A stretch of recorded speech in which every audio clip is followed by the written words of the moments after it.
você, nessa questão de cura e libertação, quando você começou lá na igreja, assim, quando você começou a servir, né, a participar mais da igreja lá no seu começo, você sentiu, assim, numa área específica? Porque eu sei que você tem esse...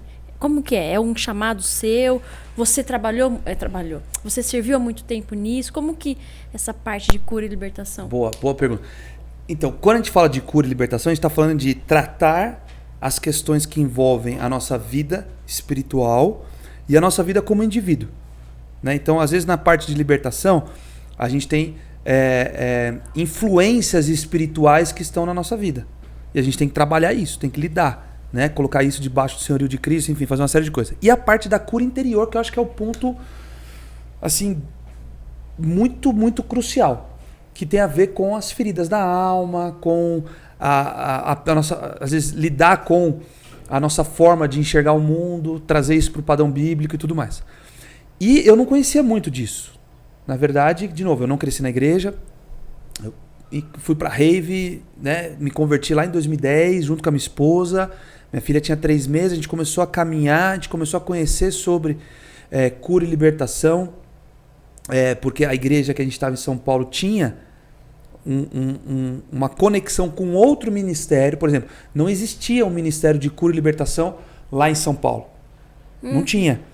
Mas existia um ministério que chama Ágape. A gente pode falar nome aqui das coisas? Pode, né? Não tem problema não, né? Pode falar. Talvez as pessoas não entendam, né? Tipo assim, tá. Ágape, o que é isso? Mas assim, é um ministério. Se você der um Google aí, Ministério Ágape, você vai... da Neuza Itioca, né?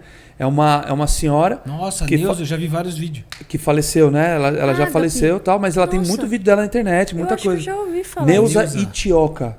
Não, então não é essa Neuza não. Eu vi daquela que você me passou até Tânia Tereza. Tânia Tereza, muito boa essa Tânia. Então, você quer conhecer um pouco mais? Tem esses nomes aí pra você ouvir, ó. Neuza Itioca, Tânia Tereza, Alcione Emerite, Marcos Borges Scott, Carlos Anacondia. Cara, as cruzadas que a gente foi na Argentina, mano. Você não foi, né? Não foi. Vocês não foram.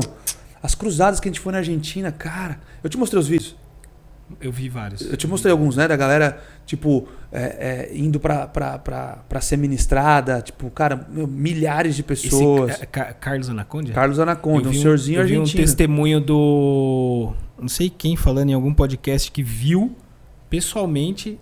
Ele chegou uma menina lá que tinha uma deformidade aqui na orelha. Na orelha, não tinha orelha. Mano, olha que loucura isso, gente. Não, isso daí foi... E o cara orou por ela e... Começou a nascer a orelha aqui assim, ó. Mano, é loucura. É loucura. Gente, só quem vive isso, só quem vive esse mundo assim, tipo... É que tem 2 extremos, né? Tem o cara que vai pra igreja só de domingo e vive aquele momento, tá ok também, tem o tempo dele com Deus. Mas tem um lugar que você pode acessar que é essa questão de você mergulhar nesse mundo espiritual, orar por pessoas enfermas e ver cura. Ver cura, cara. Cara, eu já vi morto ressuscitar. Eu já vi perna crescer. Eita. Eu já vi cego enxergar. Eu já vi mudo começar a falar. Na África, em 2019, cara, uma jovem, a gente foi orar no vilarejo, ela com 22 anos de idade nasceu muda e surda. Nossa. Ela começou a ouvir pela primeira vez e começou a falar, porque eu não sabia, né? Depois eu fui descobrir que se você só fala, você só aprende a falar porque você escuta, né? Então se você tem uma questão de audição, que você não escuta, você também não consegue falar e tal. E eu, não fazia nem noção disso. Ela começou a ouvir e começou a repetir pela primeira vez. Aí a gente estava ensinando ela a falar Jesus.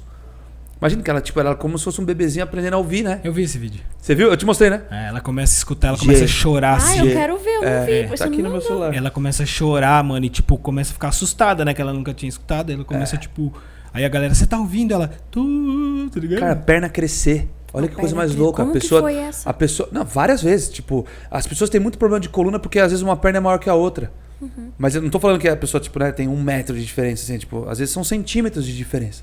2, 3 centímetros de diferença, a tua coluna ela vai ficando desalinhada e tendo muita dor. Então, cara, quantas vezes a gente já sentou as pessoas assim no chão, apoiou com as costas, esticou as 2 pernas, e você vê que uma perna, né, ela tá assim, ó, em relação com a outra, com o pé, né, na hora que você coloca assim, ó. Uhum. Não é uma coisa, de novo, não é uma coisa, às vezes não é, né, às vezes é uma coisa bem distante, que você vê que, né, a pessoa anda até mancando. Mas, cara, você começa a orar, de repente a perna faz assim, ó. E você nem coloca a mão na pessoa. Não, você até põe a mão ali, né? Não, eu digo assim, você não vai manusear, esticar. Ah, não é você que faz, não né? Não é um quiroprata, né? Não tem nada a ver com isso. É você colocar a mão, de impor as mãos, né, sobre ali e falar assim, Senhor, nós oramos em nome de Jesus sobre essas pernas, para que elas sejam alinhadas, curadas. Em nome de Jesus a gente ora, declara e, cara, você começa a ver cura acontecendo. Você começa a ver muita coisa. Cara, tem muita coisa em relação à cura. Assim, milagres, cara, de pessoas que estavam na UTI morrendo. E de repente, cara, o médico já falou, ó, pela medicina não tem mais o que fazer. E de repente a pessoa volta do coma, a pessoa, cara, câncer, fase terminal, que de repente Deus restaura. Entendeu? Coisas que a medicina não consegue explicar. E a fé, ela entra nesse lugar, né, do impossível, de agredir a realidade, entendeu? Aquilo que o médico está falando, cara, tudo bem, é um diagnóstico terreno, mas Deus tem a palavra final. E a gente sempre vai orar pelos enfermos. Sempre vai orar por cura, por restauração. Entendeu? Casamentos que estão destruídos, cara. Pô, as pessoas vão ver assim, poxa, estamos com o casamento destruído, então vamos separar. Cara, o que eu já vi de gente que estava com o casamento destruído e restaurou, entendeu? Deixa Jesus trabalhar, cara, ele começa a fazer. Ele começa a trabalhar. Então tem muita... É milagre, cara. Tipo, a vida com Cristo, ela não é monótona, ela não é chata. Não. Se você viver um verdadeiro cristianismo, cara, você vai viver... Você vai ler na Bíblia... Para pra pensar, o mar se abriu lá no começo. Você vai lá no começo da história, cara. Sabe, tipo, você tem mar se abrindo. Você tem... eu fico pensando, cara, imagina aquele mar se abrindo, o povo passando. Cara, não, e é o mar, né? Do rolê, o barulho. E é o mar, né? Para pra pensar, mano. Se você tá vendo o mar se abrir, mano, você ia ter coragem de botar o pé e andar naquele negócio? A primeira coisa que eu penso é, mano, será que essa água não vai fechar na minha cabeça? Tá ligado? Mas aí você entende que o mesmo Deus que abre o mar te sustenta enquanto você tá passando pelo mar. E, cara, olha que louco. O mar se abre. Mas lá depois, nos evangelhos, você vai ver a história de Jesus andando sobre as águas. Uma vez eu tava orando sobre isso, cara, Deus começou a falar comigo. Se o mar não se abrir, você vai andar sobre as águas. Eu tenho o sobrenatural pra tua vida. Amém. Entendeu? O sobrenatural é isso, cara. É você viver a vida natural, né? Que a gente tem que fazer. A gente tem que fazer a nossa parte natural, confiando que Deus faz o sobrenatural. Ele faz por cima daquilo que é natural. E ele agride essa realidade, cara.